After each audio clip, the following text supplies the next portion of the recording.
what's up guys, and welcome back. Jake with Legacy 4x4 here again, and today we're doing part 2 of my 1950 Willys back half video. In this video, we're going to completely finish the back half of this truck. We're going to have everything perfectly cleaned up, and this thing is going to be ready to roll. At least the back half of it will be. Let's go ahead and get started on today's video, and let's see how much progress we can make in the 4 hours I have to work today. Alright, so to start this video, I made a handy dandy list on a piece of cardboard. We've got quite a few things that I want to do, but we're going to start with the very front of this truck, right at the cab. So what I've done so far is I just cut a hole in the back of my cab where the drive shaft is going to come out from the transfer case and then go straight to the top of the rear axle. To start this, I need to finish cutting out that hole, and then I'm going to use some 2x2 angle, and I'm going to skin it and reinforce it the same way I did for the rest of the cab of this truck. I'm going to do this just to provide some extra stability to the back of this vehicle for when we start actually using it. After that, we're going to roll straight into making the fuel cell mount. I got a cheap fuel cell off of eBay. It's just a plain rectangular one. We're going to make a quick mount for it to sit right above that drive shaft hole, right on the back of the cab here on the roll cage that we made in the last video. All right, let's go and get started on those two projects, and then we'll keep working our way back from there to the rest of this back half. All right, moving right along, the first thing that I've got to do is actually make a structure for where the drive shaft is going to come through the back of the cab towards the rear axle. To do that, I'm using some 2x2 angle that I use for the rest of the structure for the cab, and I'm just going to frame this little hole square I'm making in the back of the cab for the drive shaft to come through. The transmission tunnel is eventually going to tie into this, and you're not going to be able to see any of that as we go. Instead of going straight to the fuel cell, I did decide to do the diagonal pieces first. I'm using a little bit of tube here to do the two diagonal runners along the side of the frame. Before I move into the tube work, I figured doing all this welding would be a lot easier if the fuel cell and the fuel cell mounts were not in their place first. So I'm doing this ahead of the fuel cell. This is a pretty quick and easy thing, although it is kind of hard to get some of those notches right. You are looking at tying in a few different pieces of tube together all at once. So it's a little hard to get right. It's a lot of trial and error, but once you get used to it, it does go by pretty quickly. Once this is finished, we move right into starting the fuel cell itself. Again, I'm using some 2x2 angle because I have a lot of this on the shelf, and so I'm just going to use this to cut up and then make a fuel cell mount. I'm doing a really basic rectangular structure here that the fuel cell will sit in, and then I'll structure it with some 3" by 1/8" flat bar uprights that really provide that extra support for the fuel cell mounting. This goes by pretty quickly, although I do have to rearrange the table here a little bit in order to get the 10-foot long stick of 2x2 to clear the plasma table and a few other things that are in the way. It just is what it is. Fortunately, everything in my shop is on wheels, so it's easy to move things around when necessary. You can see where the fuel cell is going to be here in the back of the Willys cab. I'm just doing this really simple welding all the way around of this rectangular fuel cell mount. Pretty straightforward, and then we'll move right on to the rest of this. Alright, welcome back guys to the back half of this project. I kind of forgot where we were at, and we already knocked out the both sides for the sidewalls of this Willys, but let me go and catch you guys up to some of the small stuff I've done on this off camera, and then we'll keep on moving with the rest of this back half build. Alright, so to catch you guys up, what I've done so far is I have the fuel cell mounted, but not bolted into place yet like it's gonna be. I just have its mount finished. It's just a simple 2x2 angle iron mount, and then I just use some 3" by 1/8" runners up to this top bar here. That way there's nothing below the fuel cell. It's all tied into this upper bar here. This gives me maximum clearance for my drive shaft and the rest of my components down there. Moving back here, I added a diagonal gusset piece of tube on each of the shock mounts. This just runs from the end of the shock mount straight up to this strong point apex here in the center of this tube. And then I also capped the ends here with just a piece of scrap. Easy enough to give it a nice clean look. Moving to the rear, I did add in these little end caps that you can see on the edge of this. This is going to be where the taillights live. It also provides a little bit of gusseting and support to the back of these slider box mounts. Moving forward, I do need to cap and gusset the front of these slider box mounts, and I'm going to do something with this dead space here. I just haven't figured out what I want to do yet. I also added in a bunch of cross members. These are just 2x2 square tube cross members that go throughout the center of it, kind of working like a ladder frame would work on a traditional style car. Moving forward, what I need to do, I'm going to add, I think, some vertical bars here, vertical tubes here in the center, because I'm going to tie from the fuel cell straight back to these vertical tubes. I'm going to run some more 2x2 angle iron, and that is going to be where I house my battery compartment and also my transmission controller and other controllers for this vehicle. I also need to cap these ends, like I said, and do some more gusseting down here on these slider boxes. And then I need to go through and I need to make a vanity plate for the very back of this, which is going to cover up some of the stacks of tube that are back here. It's going to cover up some of the welds and things like that. It's also going to give me a place to say something like 1950 Willys right along the back of this frame rail. So let's see how far we can get today before I run out of mid gas. I'm not going to the store till tomorrow, so we're just going to get as far as we can today, and then we'll just keep on rolling with this project.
We're going to call it here today because I'm actually completely out of any metal that I can continue to use on this that's the right size. I've got tons of like scrap pieces, but nothing that I can get to finish what I need here, specifically the sheet metal work. But I'm pretty happy with how a lot of this is coming out. We'll go and give you guys a quick little show of what we've got done so far, and then we'll talk about what's left to do to finish up this video and to really finish up this back half. Alright, so here's a good side shot of the passenger side of this Willys. You can see what we knocked out today was we did these little gussets down here, which caps and gussets the front of the slider boxes. I don't, at the moment, see any reason to add any more gussets in here. I could go farther down this 2x4 here, do more triangular gussets, but I don't actually see much of a reason because most of the force that slider box receives is going to be directed actually laterally backwards towards this piece of 2x6 we have here. Reason for that obviously is because the slider box, that's the way it slides. So I'm not really worried about adding too many more gussets, and I like the way it looks as it is because it gives it a nice like step kind of thing. So like if you were to go get up there, you've got a good place to step, put your foot, and then reach into the bed to grab something. The big thing that we did today was the rear half of these sheet metal panels. We got both sides, the driver and passenger, done. We also added behind me here, we got it's going to be where the batteries mount. It's going to be directly behind the fuel cell, and what it is, it's just more 2x2 angle iron, and I'm making another flat surface that I'm going to put some 14 gauge sheet metal on tomorrow. On it, I'm going to be able to mount the battery or batteries, and also the transmission controller and any other like relay control boxes that this truck's going to need to function. Now I know you generally want to separate them from the fuel cell, and to get around that I'm going to actually build a box cover that goes over top of that entire like brain section of this truck, and that's what all of that's going to be housed in, is in one clean and concealed box that's going to sit right here with a full cover over it. Should be a pretty clean, simple solution, and then you'll have the fuel cell on its own right in front of it at the back of the truck. Otherwise today I just knocked out a bunch of cleaning and little tiny small projects. Like I said, those gussets were huge, and then just cleaning up some of the old welds throughout here, getting rid of some of the splatter. Alright, so we still have a few things left to do. We've got to do the tail light mounts. Those are going to be going on these 2x6 pieces down below me on the rear bumper. We've got to do a vanity plate along the back that says 1950 Willys on it. And then we also got to do the whole front section of side skins. And we just got to clean up and put down the floor for the battery tray and also for the fuel cell. Not a whole lot though. We're making really good progress on this truck, and hopefully we'll be done after the end of the day tomorrow. Through the magic of video, let's go ahead and fast forward tomorrow and let's keep crushing this project.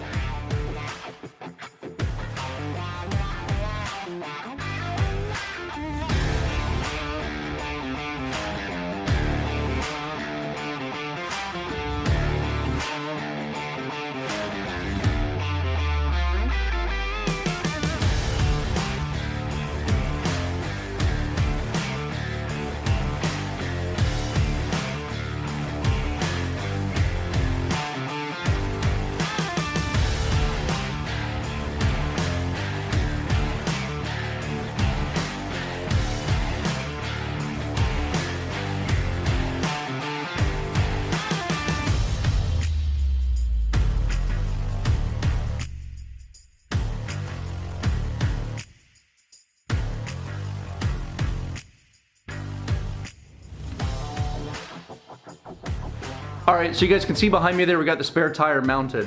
I decided I wanted to put the spare tire on the driver's side of this truck like that, the same way that these pickup trucks used to have them coming from the factory. I think it's gonna add a lot of cool flair and really gonna give it kind of a throwback to the way these originally were, despite all of the other modifications we have here.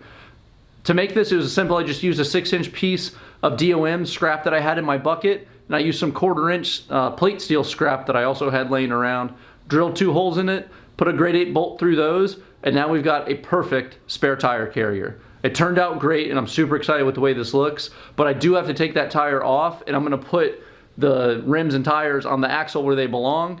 I'm doing this to get the vehicle to its proper ride height, so that when I do eventually move forward doing the front suspension, the whole vehicle is at its ride height while I use that to base my measurements off of for the front suspension. I just finished fixing the plasma cutter, and so the first thing we're gonna do is we're gonna cut out the back vanity plate for the rear bumper area of the Willys. I'm gonna cut out a flat plate, just a rectangular plate, that's gonna cover up some of the back tubes that are back there and give me a good backdrop. And then I'm also gonna cut out a vanity plate of the same dimensions that says Willys on the back of it.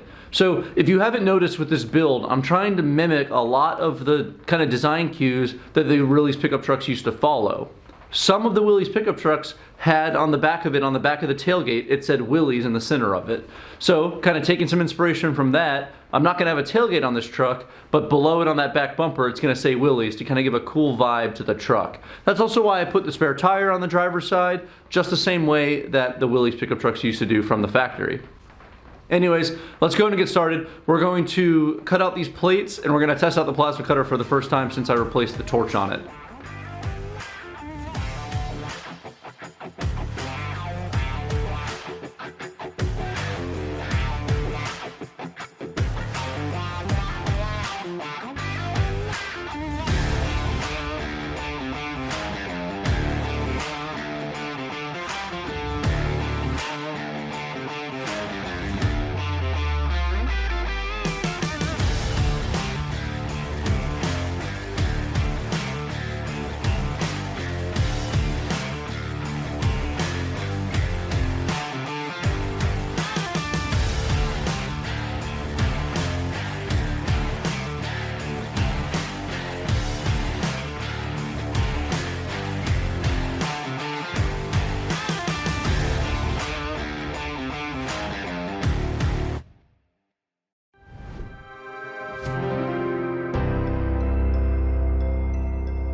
All right, moving right along. Now what we've got to do is actually cut out the inserts for the tail lights.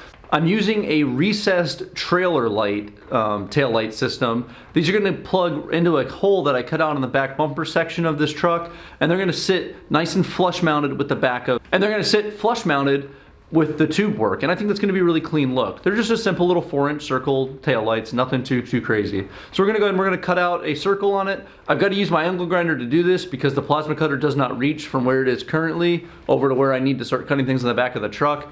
That's all right. I don't want to move the plasma cutter around and have to run extra air lines and disconnect from the CNC. So I'm just going to use an angle grinder and we're going to just do it. It's going to work out great. So let's go and get to that next and see how this looks.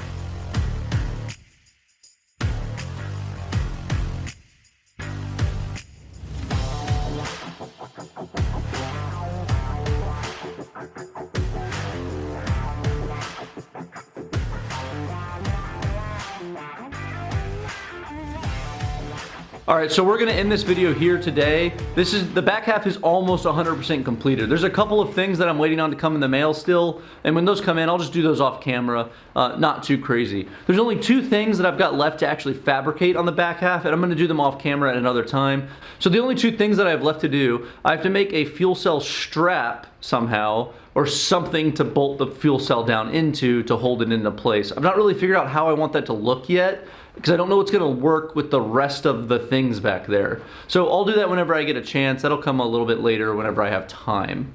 All right, but that's the back half though. It's completed. I'm super happy with how most of it turned out. Again, there's some small stuff that I wish I could have done a little bit better. Mistakes were made here and there. It happens. It's okay. This is a pretty intensive project, so it would have been a little bit crazy to think that I could have done everything perfectly, but it's pretty close and I'm very happy with how it turned out. So let me go ahead and show you guys what we got here, and we'll talk about what's coming next in a second. All right, so back here you can kind of see a still shot of what the Willys looks like. You can see we had the radiator from the last video. We've got the fuel cell is up there, kind of tucked up in the back right behind the cab, which looks really nice. We've got a battery and a brain cell tray here. So when I eventually buy batteries, I start getting electrics and wiring.